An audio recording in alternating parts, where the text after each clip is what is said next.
Our journey begins at the microscopic level, inside the human body. Every single second, a silent and incredibly complex dance of homeostasis is taking place inside your cardiovascular system. Glucose is the primary fuel for our cells, but its concentration must be maintained with absolute precision. In a healthy adult without diabetes, the body works tirelessly to keep fasting blood glucose tightly regulated within a narrow physiological range of 3.9 to 5.6 millimoles per liter, which corresponds to roughly 70 to 100 milligrams per deciliter. When we consume food, especially carbohydrates, our digestive system breaks it down into simple sugars, causing blood glucose levels to rise. This postprandial increase is completely natural. Under normal conditions, blood glucose peaks approximately 1 hour after a meal and returns to its baseline fasting level within 2 to 3 hours. The primary conductors of this metabolic orchestra are two hormones secreted by the pancreas, insulin and glucagon.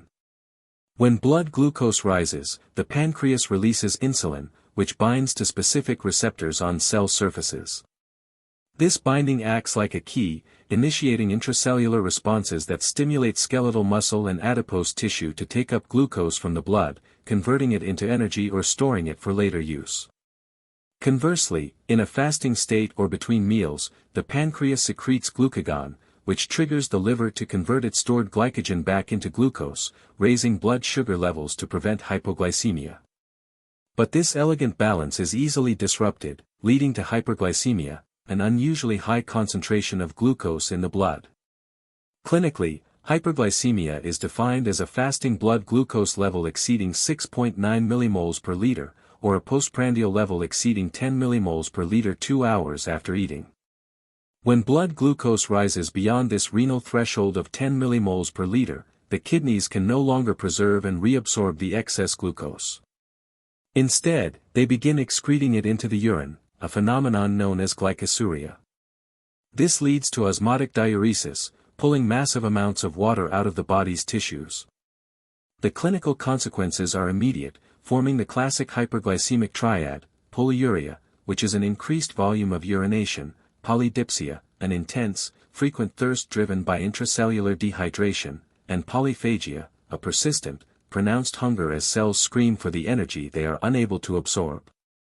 For individuals with type 2 diabetes mellitus, this system is chronically compromised, primarily due to insulin resistance.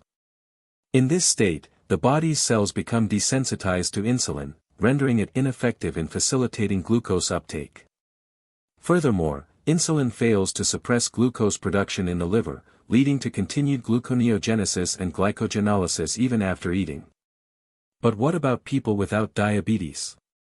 In recent years, continuous glucose monitoring, or CGM, has exploded in popularity among healthy, health-conscious individuals. Wearable sensors that measure interstitial fluid glucose levels have reached a near-cult status, fueled by online influencers and gray literature claiming that acute glucose spikes are highly toxic, driving weight gain, brain fog, and chronic disease.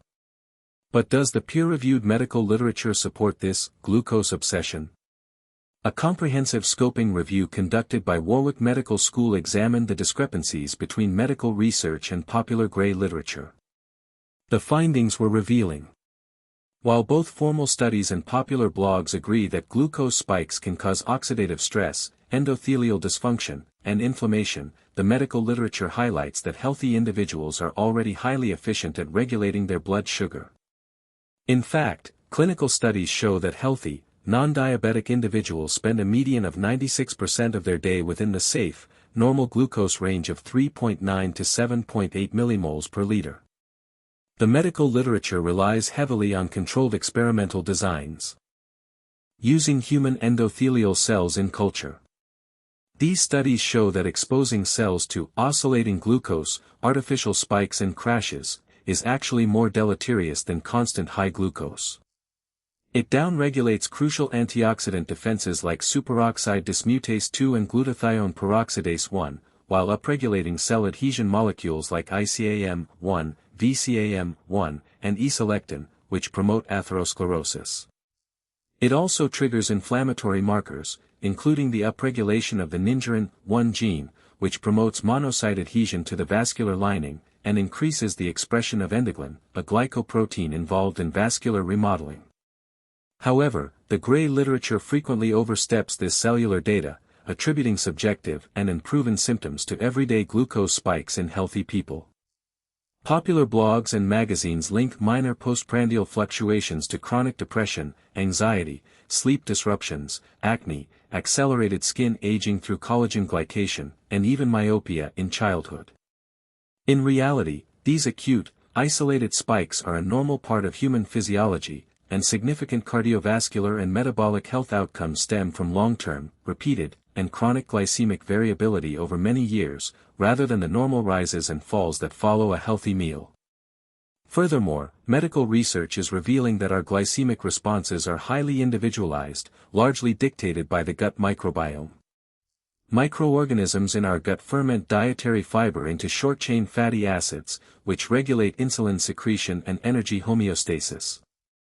Because the composition of the microbiome varies wildly from person to person, a food that causes a massive glucose spike in one individual might produce a flat response in another, rendering generalized low glycemic index hacks highly ineffective. For those managing type 2 diabetes, the stakes are much higher. A quantitative study of patients in Banjarmasin, Indonesia, demonstrated a profound, statistically significant correlation between self-motivation, dietary commitment, and actual blood glucose control. Adhering to the 3J principles of dietary therapy, managing the jadwal or timing, the jumla or quantity, and the jenis or type of food, requires immense psychological resilience. The study revealed that patients with high self-motivation exhibited exceptionally strong dietary commitment, resulting in beautifully controlled blood glucose levels. Conversely, low motivation led to poor dietary compliance and chronic, dangerous hyperglycemia.